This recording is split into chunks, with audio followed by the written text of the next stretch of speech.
चलिए तो question number हम लोग सेकेंड देखेंगे, लॉन्ग आंसर टाइप का। अब इसको हम मिटा देते हैं।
चलिए देखिए, क्वेश्चन नंबर 2 बोल रहा है बाबू, गॉस के प्रमेय को लिखें एवं प्रमाणित करें।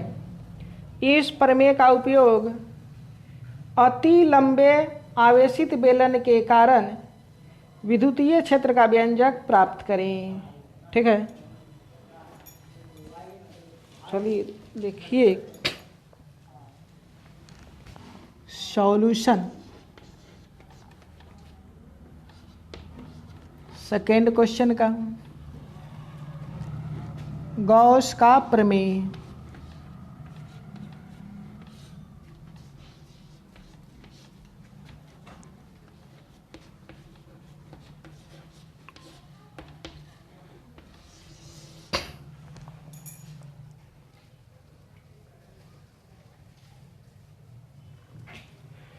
इनका स्टेटमेंट क्या था बाबू? तो इनका स्टेटमेंट था कि किसी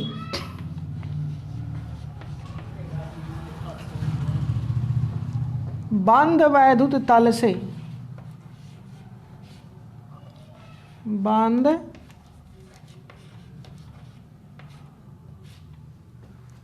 वैद्युत तल से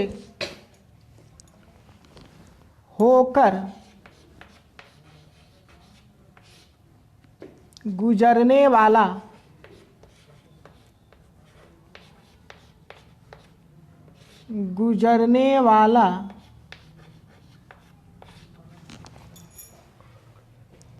कुल विद्युत फ्लक्स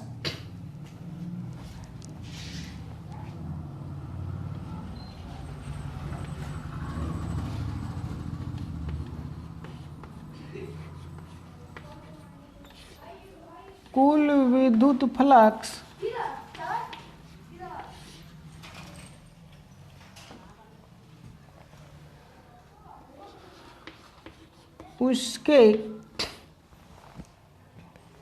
अंदर उपस्थित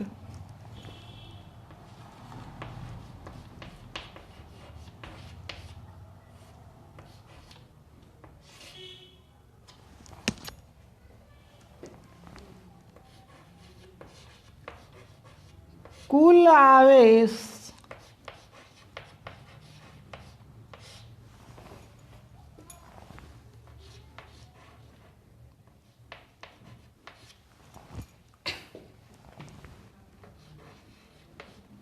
का 1/ε0 गुना होता है।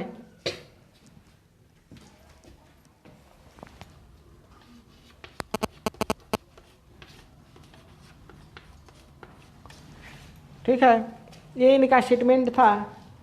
इसका मतलब ये हुआ बाबू कि मान लीजिए हमारा कोई बंद विद्युत तल है,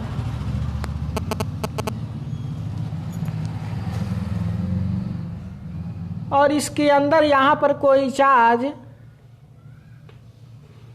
क्यू है, ठीक है, या क्यू इन ही ले लीजिए, इनसाइड मीन्स इसके अंदर की चार्ज, ठीक है। तो इस सरफेस से जो फ्लक्स जुड़ेगा बाबू वो कितना हो जाएगा बाबू? तो फ्लक्स को हम लोग फाई या साइन से सूचित करते हैं। ये बराबर हो जाएगा कूलम्ब के थ्योरम, कूलम्ब के प्रमेय के, सॉरी गॉस के प्रमेय के अनुसार। तो ये बराबर हो जाएगा क्यू इनक्लोज्ड इंटू 1/ε0, यानी क्यू इनक्लोज्ड बटा ε0 हमारा फ्लक्स फाई का वैल्यू हो जाएगा, ठीक है। अब ये कैसे होगा तो इसको हम लोग प्रूफ भी करेंगे, क्योंकि बोला है कि इसको प्रमाणित भी करें, ठीक है। तो चलिए इसके प्रूफ में देखिए।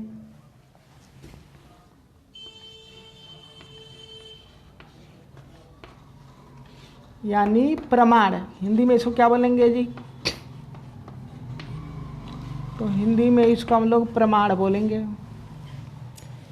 चलिए देखिए प्रमाण कैसे करेंगे।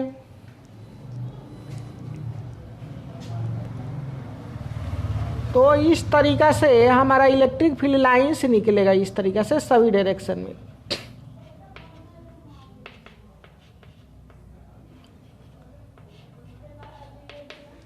और निकल करके बाबू ये सरफेस तक पहुंचेगा, ठीक है। तो सरफेस पर जैसे ही इलेक्ट्रिक फील्ड इन करे चाहे आउट करे, वहाँ एक फ्लक्स बन जाता है। इन करता है तो निगेटिव, आउट करता है तो पॉजिटिव, ठीक है। तो फ्लक्स बनता है। वो फ्लक्स अगर ये टोटल फ्लक्स यहाँ जो निकलेगा, जो बनेगा, लिंक होगा, जुड़ेगा, वो टोटल फ्लक्स अगर हमारा क्यू इन बाई ε0 हो गया तो ये हमारा प्रूफ हो जाएगा। यहाँ गॉस का जो प्रमेय है वो सत्य है। तो उसी को हम लोग प्रूफ करेंगे। उसके लिए देखिए आर दूरी पर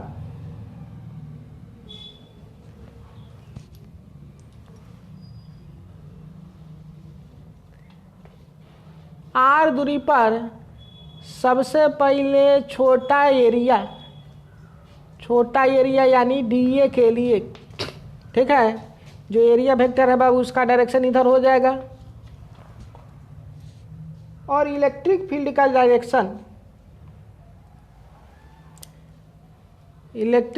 जो डायरेक्शन होगा वो भी इसी डायरेक्शन में आएगा।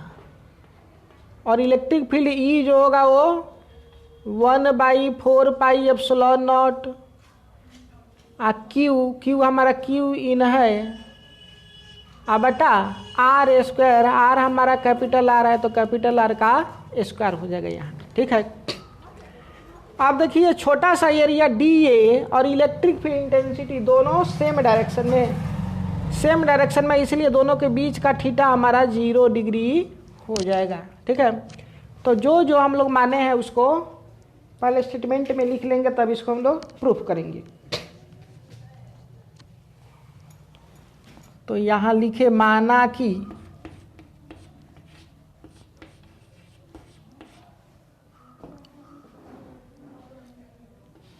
एक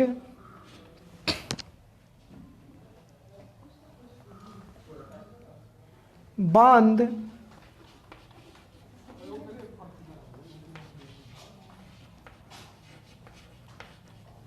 विद्युत तल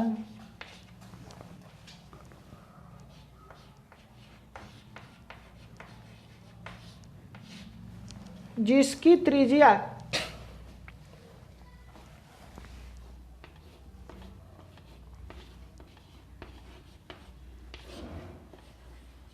कैपिटल आर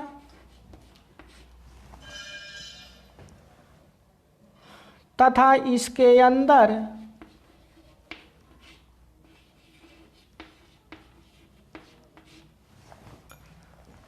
उपस्थित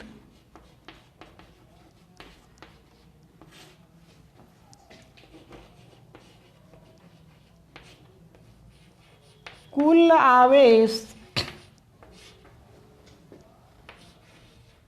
क्यू इन है। क्यू इन है।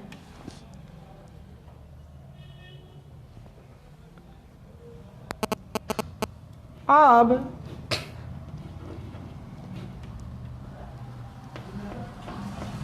माना कि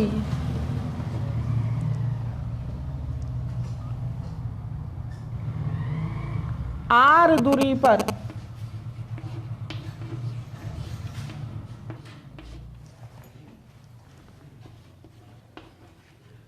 एक अल्प क्षेत्रफल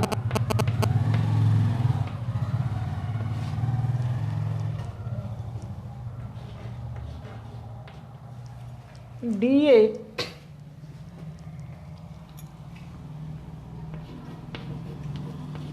से होकर गुजरने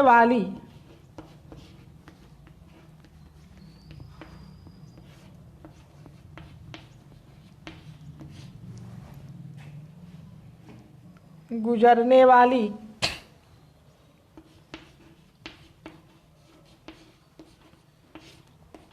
विद्युत क्षेत्र की तीव्रता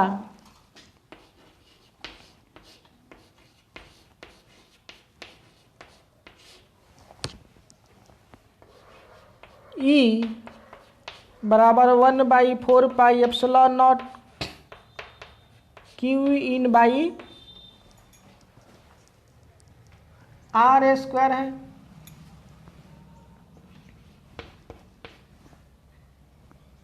जैसा कि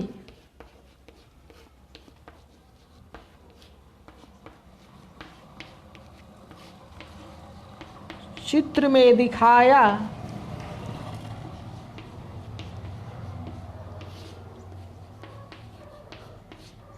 गया है।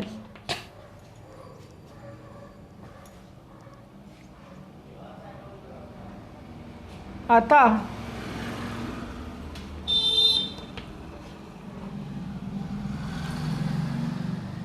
फ्लक्स के नियम से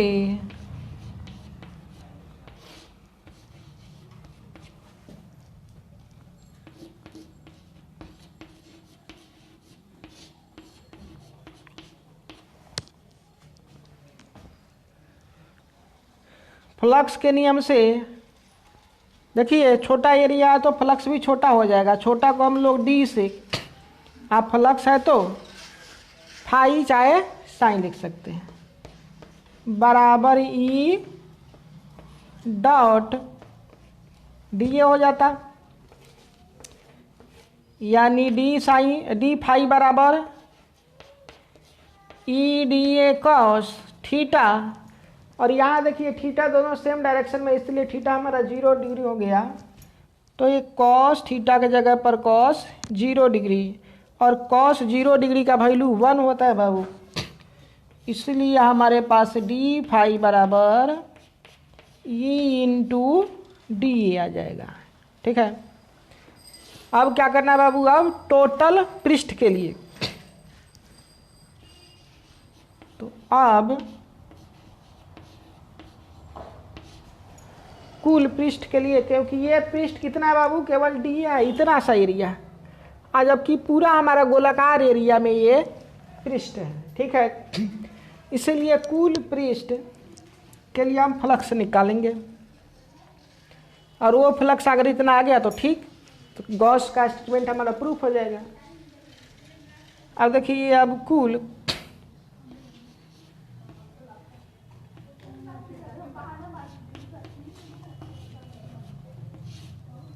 पृष्ठीय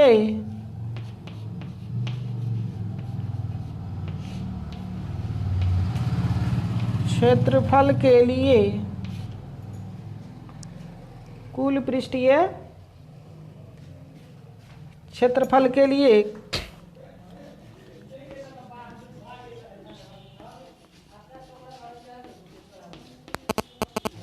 कुल फ्लक्स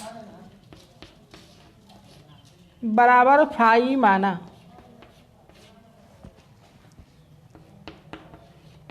यानी फाई जो होगा बाबू वो इंटीग्रेशन डी फाई के बराबर हो जाएगा।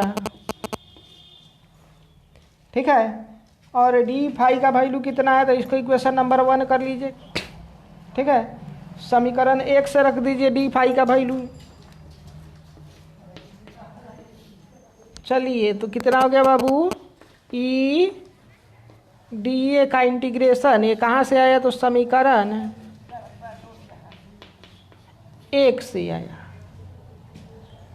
अब देखिए ई का मान हम पहले ही मान चुके हैं कि वहाँ कितना है बाबू, आर दूरी पर क्यू आवेश, बिंदु आवेश के कारण 1/4 पाई एप्सिलॉन नॉट क्यू बटा आर स्क्वायर होता है। और ये क्यू हमारा क्यू इन है, इसीलिए ई का वैल्यू इतना आएगा।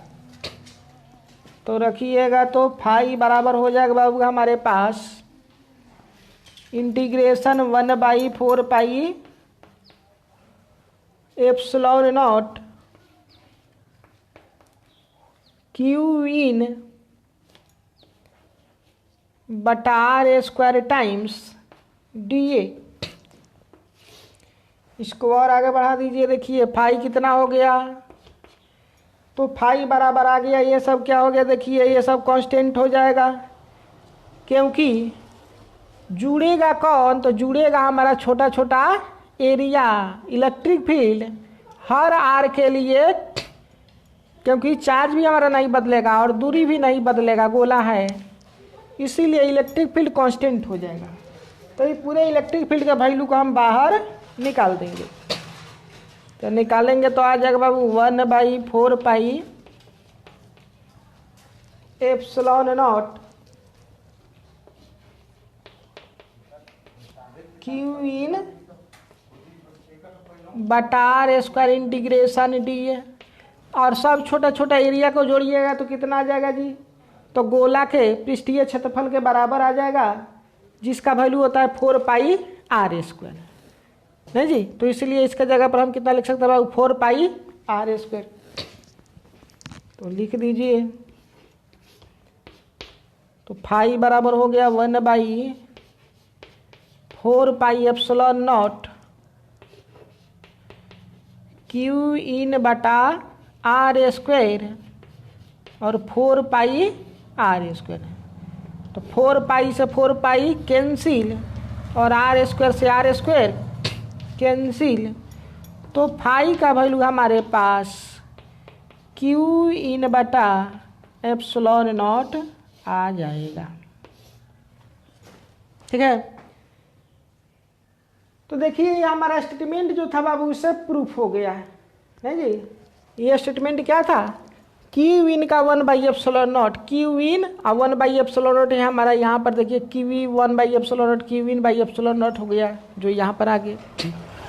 तो यहाँ से गॉस थ्योरम हमारा प्रूव हो गया। ठीक है, मन करे तो यहाँ अर्थात में लिख सकते हैं आप, अर्थात फाई बराबर क्यू इन बटा एप्सिलॉन नॉट। तो ये फर्स्ट पार्ट को हमने कवर कर लिया। इसके बाद हम लोग क्या करेंगे बाबू, आवेशित लंब बेलन के कारण हम लोग विद्युत क्षेत्र की तीव्रता निकालने की प्रयास करेंगे। इसको अच्छा से नोट कीजिए, आगे हम फिर चलते हैं।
चलिए इसका सेकेंड पार्ट है बाबू, इस प्रमेय का उपयोग अति लंबे आवेशित बेलन के कारण विद्युतीय क्षेत्र का व्यंजक प्राप्त करें।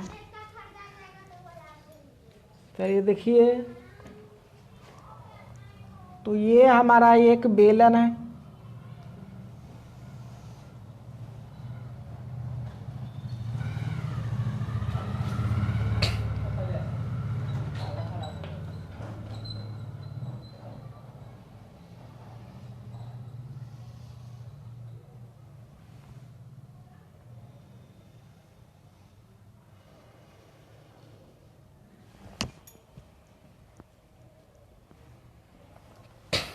और इसका अक्ष ये मान लीजिए,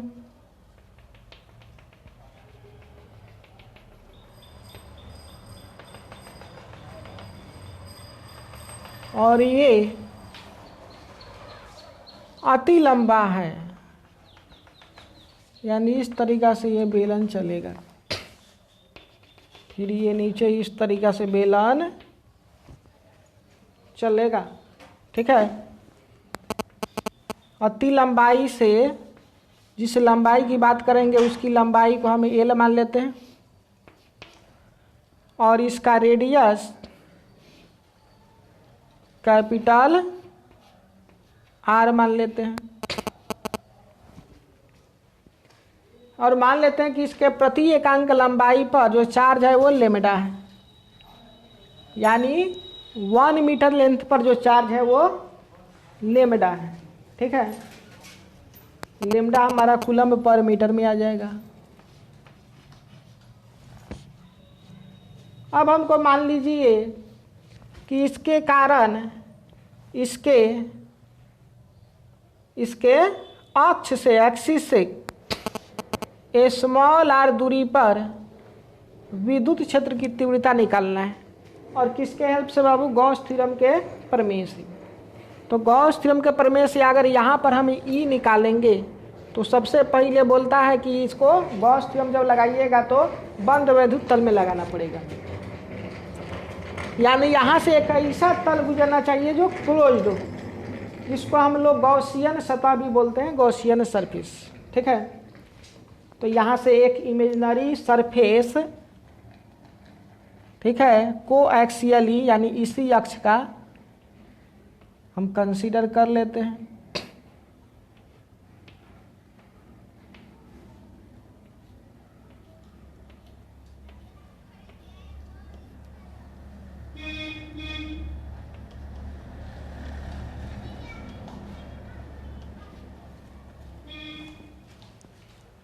और फिर इतना ही दूर पर इधर ले आइए, लवा लवा यहाँ पर।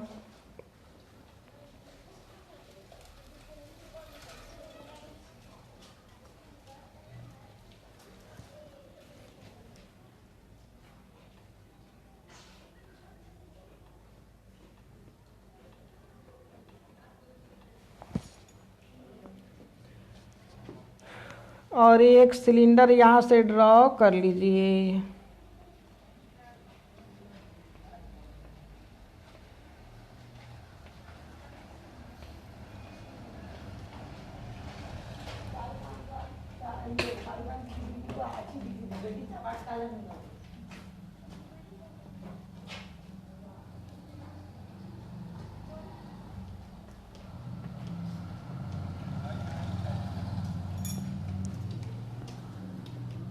उसी तरीक़ा से इसको भी सिलेंडर ड्रॉ कर लीजिए, इधर इस साइड को भी।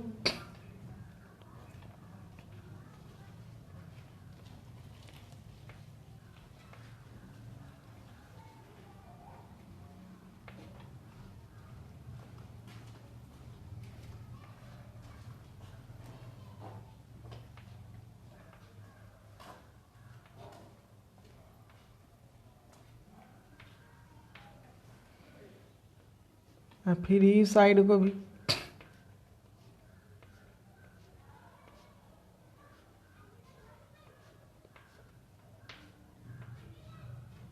इस तरीक़े से। ठीक है, तो इसके पास देखिएगा, तो ये जो क्लोज सरफेस है ना बाबू, उसके पास 3 सरफेस बना है। ठीक है, एक ये कर्व राउंड वाला, एक टॉप का फ्लैट बनेगा और एक बटम का फ्लैट बनेगा। जैसे मान लीजिए ये हमारा है सिलेंडर, ठीक है, तो एक ऊपर का, एक ये वाला सरफेस और ये एक बॉटम का सरफेस, 3 सरफेस इसके पास बनेगा, ठीक है। तो स्मॉल r दूरी पर निकालना है हमको ई, तो ई का डायरेक्शन इधर, और सरफेस का, ये जो सरफेस का डायरेक्शन ये भी हमारा रेडियस के ओर ही चलेगा, नहीं छात्र। ये टोटल जो एरिया होगा बाबू उसको हम ए मान लेते हैं, और ये इलेक्ट्रिक फील्ड ई दोनों सेम डायरेक्शन में है, इसीलिए थीटा यहाँ का 0 डिग्री हो जाएगा। चलिए एक वाला हमारा, ये देखिए सरफेस जो एरिया ऊपर की ओर हो जाएगा, ठीक है, और इलेक्ट्रिक फील्ड हमारा इस डायरेक्शन में, तो फिर इनके बीच का एंगल 90 डिग्री, यानी थीटा हमारा 90 डिग्री हो जाएगा। उसी तरीक़ा से यहाँ से भी निकालिएगा तो क्या हो जाएगा बाबू, तो यहाँ से इलेक्ट्रिक फील्ड इस डायरेक्शन में, और एरिया वेक्टर नीचे की ओर, ये एंगल हमारा 90 डिग्री हो जाएगा, यानी थीटा हमारा 90 डिग्री। ये नीचे क्यों होगा जी, क्योंकि इसका एरिया, ये टॉप जो सरफेस, सॉरी बॉटम जो सरफेस है, इसका एरिया इस सरफेस से परपेंडिकुलरली नीचे की ओर आएगा। हाँ, इसका एरिया इस सरफेस से परपेंडिकुलरली ऊपर, और इसका एरिया इस सरफेस से परपेंडिकुलरली इधर, ठीक है। तो 3 तरह का हमको डायरेक्शन मिलेगा, एक एरिया का डायरेक्शन अपवर्ड, दूसरा डाउनवर्ड, और तीसरा है जी रेडियली आउटवर्ड, रेडियली आउटवर्ड, ठीक है। बस हो गया, इसी को लिख देना है, ई हमको निकालना है जी। अच्छा, यूनिट लेंथ पर अगर चार्ज लेमडा है तो एल लेंथ पर चार्ज टोटल जो इस सरफेस के अंदर, ये जो उजला वाला सरफेस है, यानी स्मॉल r वाला जो सिलेंडर है, उसके अंदर टोटल कितना चार्ज होगा बाबू, तो टोटल चार्ज देखिए एकांक लंबाई पर लेमडा है, तो एल लंबाई पर टोटल जो चार्ज होगा बाबू, इस पर total charge enclosed Q enclosed, वो बराबर हो जाएगा lambda into L into lambda की, ठीक है। 1 मीटर पर इतना, तो एल मीटर पर कितना, तो L into lambda charge, L lambda coulomb आ जाएगा हमारा। तो एक बार क्या करेंगे हम लोग, फ्लक्स का थ्योरम लगा देंगे, फाई बराबर ई डॉट डी एस, और दूसरे बार गॉस का थ्योरम लगा देंगे, ठीक है। तो गॉस थ्योरम क्या है बाबू हमारे पास, तो गॉस थ्योरम है Q enclosed by epsilon not. तो फ्लक्स लॉ और गॉस थ्योरम दोनों के सहारे से हम आसानी से ई वहाँ पर कैलकुलेट कर लेंगे, लेकिन जो जो पहले है उसको लिखना पड़ेगा आपको। तो इसको लिख दीजिए, माना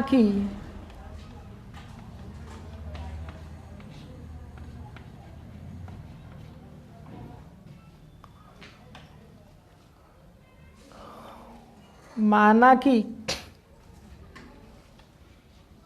कैपिटल R त्रिज्या तथा एल लंबाई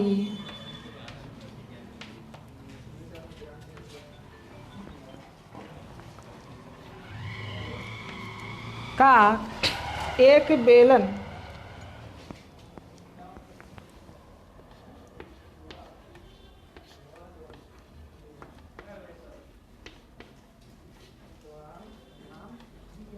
जिसके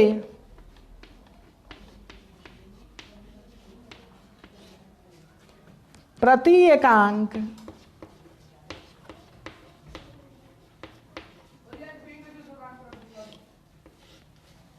लंबाई पर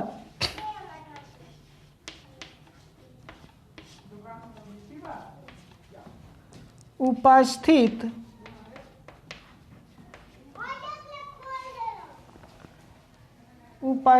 आवेश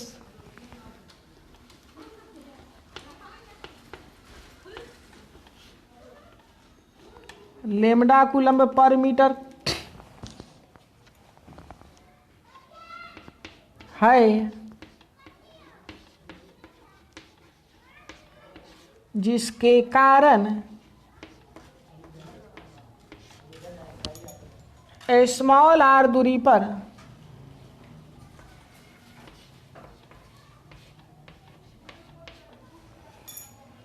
विद्युत क्षेत्र की तीव्रता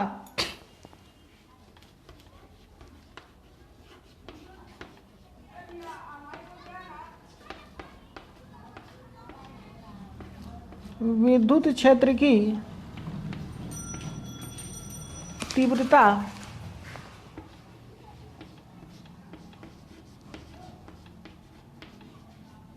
का व्यंजक प्राप्त करनी है।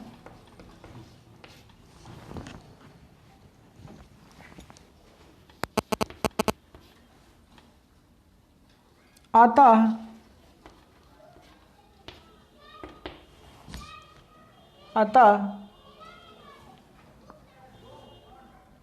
समाक्षीय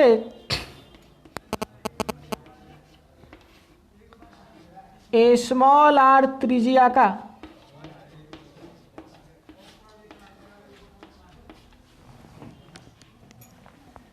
एक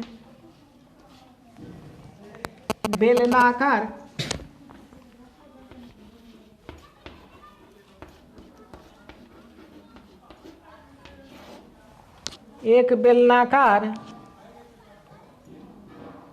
गौसीय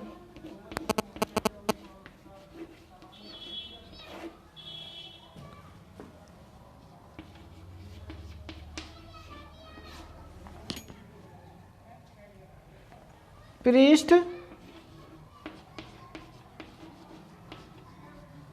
क्षेत्रफल चुना, जैसा कि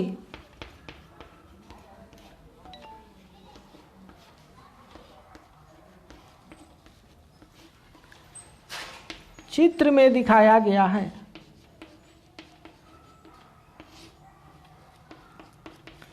और उसके बाद क्या करना बाबू, तो उसके बाद दो नियम, एक फ्लक्स का नियम और दूसरा गॉस का प्रमेय, दोनों को इस्तेमाल करना है। तो लिख दीजिएगा कि अब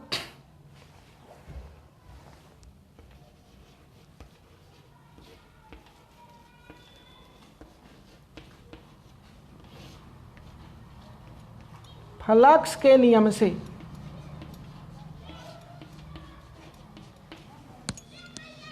चलिए फ्लक्स के नियम से क्या हो जाएगा जी, तो फ्लक्स का नियम कहता है फाई बराबर E dot D A, I close का इंटीग्रल यानी बंद सरफेस को जोड़िए ई डॉट डी ए को, तो टोटल फ्लक्स फाई मिल जाएगा।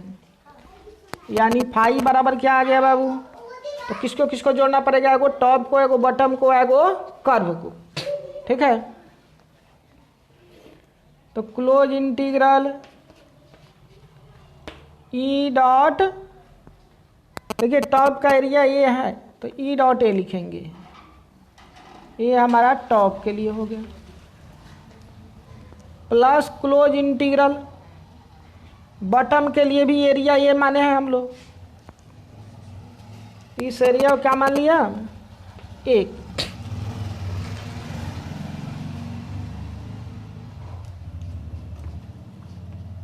तो ई डॉट ए ये हो जाएगा हमारा बॉटम का,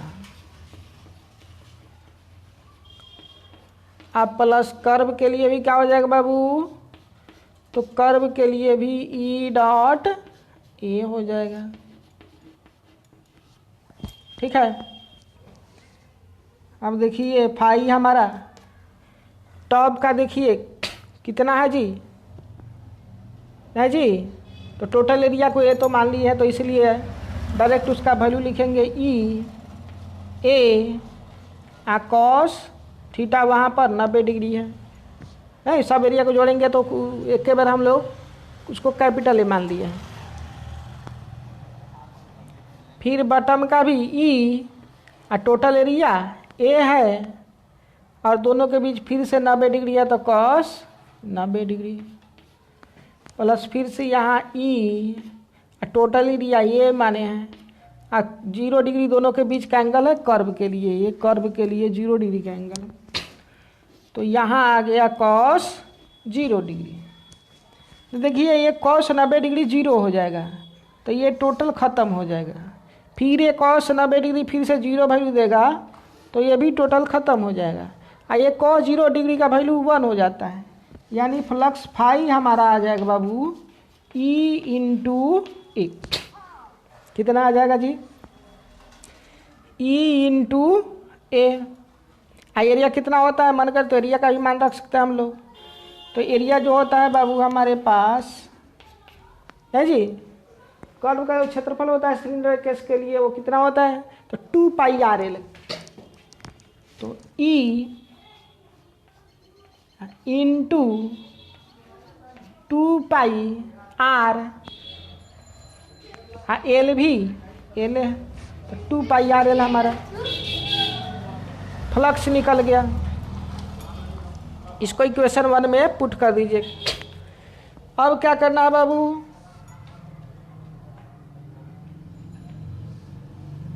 तो अब हमको अप्लाई कर देना है गॉस का थ्योरम। तो लिख दीजिएगा कि अब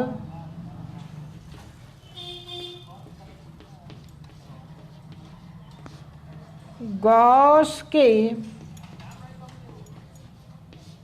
प्रमेय से, गॉस के प्रमेय से क्या बोलेगा, टोटल फ्लक्स कितना होता है जी तो क्यू इनक्लोज्ड बटा एप्सिलॉन नॉट, यानी फाई का वैल्यू क्यू इनक्लोज्ड कितना है तो क्यू इनक्लोज्ड देखिए एल इंटू लेमडा। तो यहाँ पर एल इंटू लेमडा बटा epsilon not a equation number 2। अब देखिए ये भी टोटल फ्लक्स है, ये भी टोटल फ्लक्स है। ये टोटल फ्लक्स का वैल्यू ई इंटू 2 पाई आर एल है और ये टोटल फ्लक्स जो गॉस थ्योरम से निकाला गया है वो lambda L by epsilon not है। ठीक है, तो एल एच एस बराबर तो आर एच एस भी बराबर हो जाएगा। तो इक्वेशन 1 और 2 से हम क्या लिख सकते हैं बाबू, ये इसके बराबर हो जाएगा। तो लिख दीजिएगा कि अब